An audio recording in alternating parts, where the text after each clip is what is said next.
and thank you for this opportunity to speak. My name is Ron Cadez. I am an Assistant Superintendent in the Louis Riel School Division here in Winnipeg, and I am here on behalf of the LRSD, and I have the privilege to express our support for Bill 225. I'm here because Bill 225 ensures early, consistent screening using evidence-based tools, timely communication with families, and appropriate access to supports, which are critical steps needed for all learners. As a division, LRSD is entering its 5th year of implementing evidence-based universal early screening paired with evidence-based literacy instruction and intervention. We began this journey because after an extensive internal review, we realized as a system, we didn't know enough to meet the needs of some of our learners. When I think of my personal journey and that review process, I think of a grade 3 student that I'll refer to as James.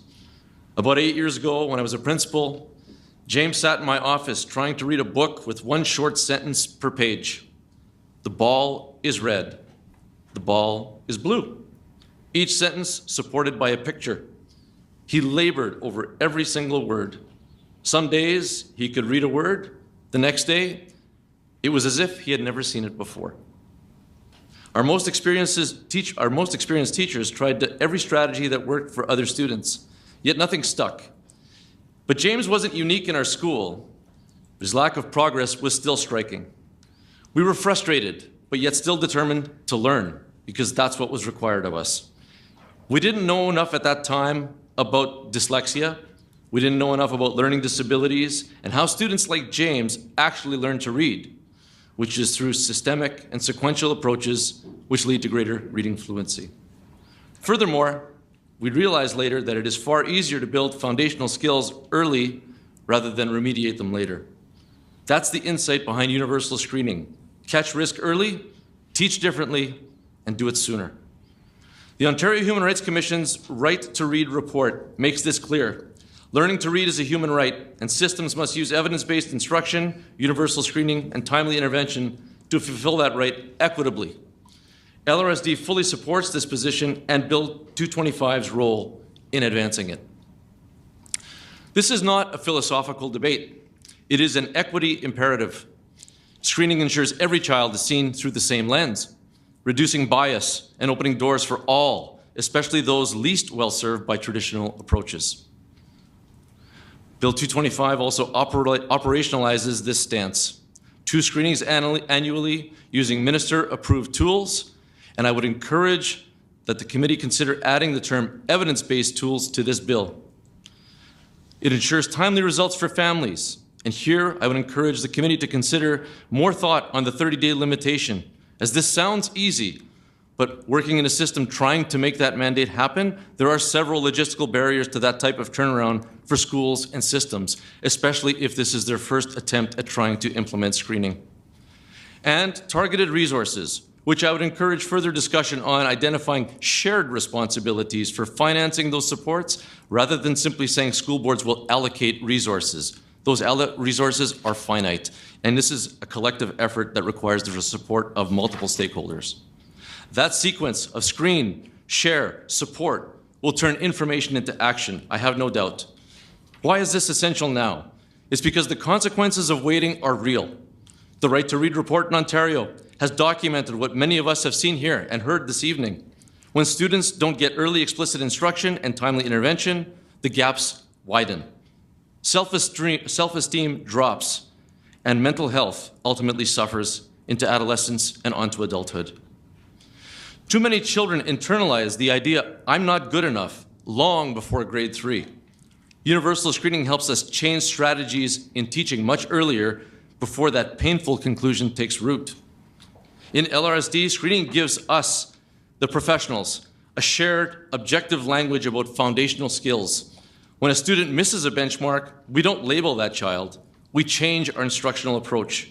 We adjust whole class teaching, add small group supports, monitor progress closely, and collaborate with specialists, and especially our clinicians. That's how you make Tier 1 instruction strong to reduce the need for support, Tier 2 support more targeted to reduce the need for more intensive interventions, and Tier 3 interventions more limited, but also more impactful, because it is reserved only for those who truly require it.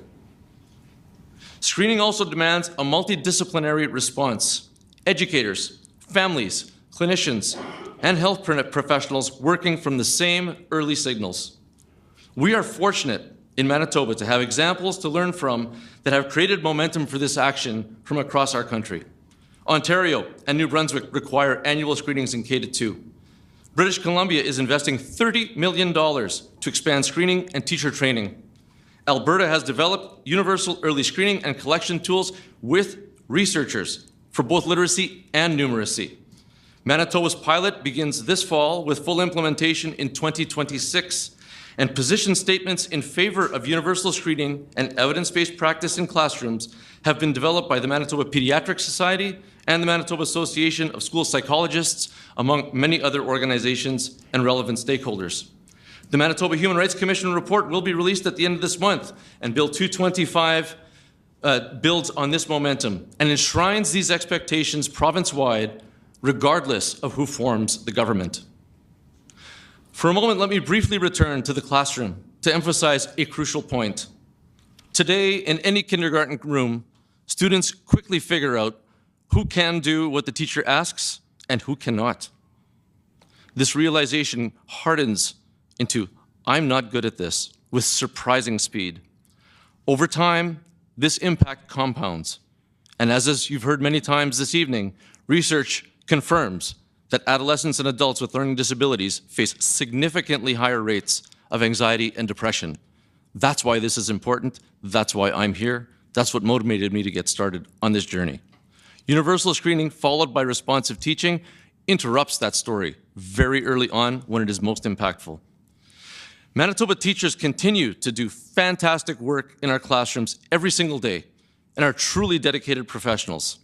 Teachers know their students well. However, perceptions are not the same as standardized, reliable, and valid indicators. Screening equips teachers to target instruction with confidence and show growth to families. This serves everyone's needs and enhances trusting relationships between schools and families. But screening isn't just an education project. It demands a multidisciplinary response. Results should be shared with families to build genuine partnerships. School psychologists and speech-language pathologists need to be available to help interpret patterns across multiple screenings, and pediatricians can reinforce the impacts and the efforts to do early identification. And so what does this require? It requires high-quality, evidence-based tools with clear benchmarks, simple, ethical, and accessible data collection and reporting tools, professional learning coupled with research-based resources so teachers can act on data, family partnerships that offer timely and plain language results, and multidisciplinary partnerships and access to clinical pathways for persistent risk. In closing, Bill 225 is more than policy. It is a commitment to collectively supporting evidence-based practices, to sharing clear information with parents, and most importantly, to using that information so no child leaves school seeing themselves as anything less than capable. On behalf of the Louis Riel School Division, I urge the committee to advance Bill 225 and to pair it with strong recommendations for investments in training, evidence and research-based tools, data literacy, and a multidisciplinary group of supports that make the promise of this bill a reality. Thank you very much. Thank you, Mr. Cadez. Emily Lamoureux. Thank you, Honourable Chairperson, and thank you so much for your presentation and just your support for the legislation to progress, as well as for taking the lead with Louis Riel School Division, yourself and the entire school division, and really showing Manitoba that it is in fact possible. We can be doing better here. I've taken a note of what you have shared with the idea to add an amendment, the word specifically evidence-based tool. It's something that we can certainly discuss, and I don't see an issue with that. And I just want to appreciate you highlighting that it's very important that it is legislated. It's made official here in the province, not just sent out in a press release. Thank you. Mr. Cadez, would you like to respond? Yeah, I think the idea of evidence-based tools is an important one. It's one that's misunderstood often, and even amongst professionals. but it does have a specific meaning. So in implementing it, understanding that commits us to something very specific, and spreading the understanding of what that actually means is an important part of this process. So I appreciate if that was added. That would make this much stronger, for sure. Thank you. Emily Blasco. Thank you so much for being here. I was one of your students, but not in grade 3. Yeah. But I appreciate everything you did to support me and all your students, and you continue to support the education community. But I'm curious, it sounds like Louis Riel has been on this journey of like kind of questioning the pedagogical practices and tools that you're using, maybe for years before other school divisions are considering it. And I'm curious, what was the initiating factor to that? Was there a champion within the school division? Was it like parental and guardian involvement? What led to that change and those questions being asked? Mr. Cadez. Thanks for the question. In my case, it led to, we led ourselves down a path to doing screening and changing some of the instructional practices because of students like James. I had some staff at a school where I was a principal who got really frustrated when they could not see progress in a student. We had implemented certain strategies that had shown tremendous success, but there were still some students that we could not support, and we didn't understand why. And so this led us down a path to understanding the research. From there, a collective group of us started consulting with folks, experts in the field in Manitoba and beyond. And we've gotten a very close partnership with a team of researchers at McGill University, the University of Toronto, who have really helped guide us along the way. And we've done a lot of learning and have a lot more learning to do. And so that's the journey that as a school system we've decided to go on. What I do know is that once we started making changes to how we saw things and how we did things, we noticed differences in the classroom, and the students that were disengaged and no longer part of their programming became much more enthusiastic about it quite quickly, as early as kindergarten. You can see it immediately. Thank you. Yeah, Emily Cook. Thank you for your presentation. Some of the other presenters tonight have touched on the importance of teaching the teachers when it comes to implementing these measures. So what do you do in LRSD in terms of professional development and supporting your staff to deliver this kind of learning? Mr. Cadez. Thank you. The learning for the professional staff is a journey. The screening, I refer to the screening oftentimes as the low-hanging fruit. This is the easy step. You have the data, now you have to act. And it's often misunderstood, and teachers are used to seeing things like a screening tool. They see it as an assessment. It's not an assessment. It's a screening tool. It's meant to identify risk. It's not there to measure the success necessarily of the student.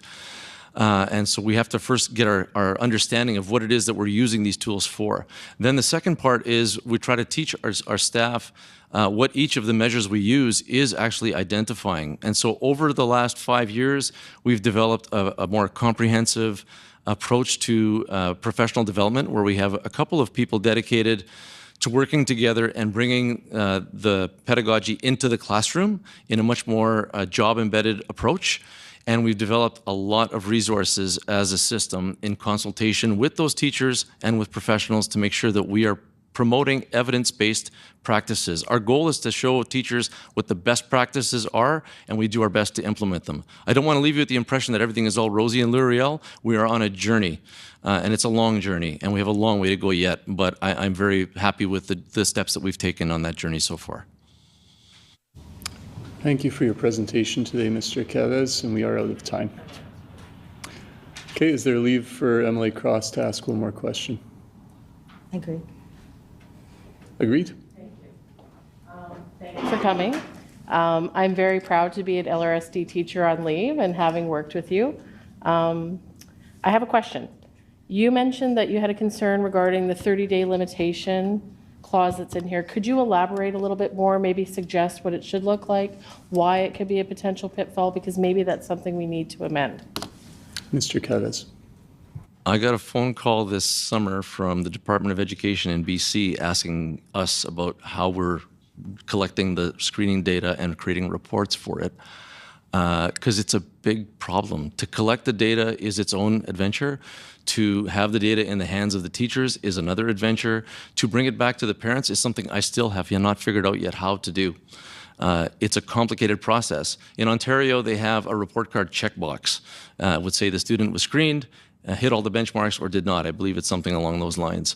But I can't change the report card. That's a provincial tool. So some support, I guess, from the province in direction as to what that reporting looks like. This other part that you'll want to consider is if everybody's using different tools that are not, as we've described them this evening, it can be kind of messy as to what we're actually reporting back. And the other part of that is we want to equip teachers with the right understanding of what those results mean so they can have informed conversations in student progress conferences or meetings with parents moving forward. I would not want this to be something that causes greater confusion among the parent community. Parents must know what these results are, but we must also collectively understand what they mean. Thank you, Mr. Cadez, for your time tonight.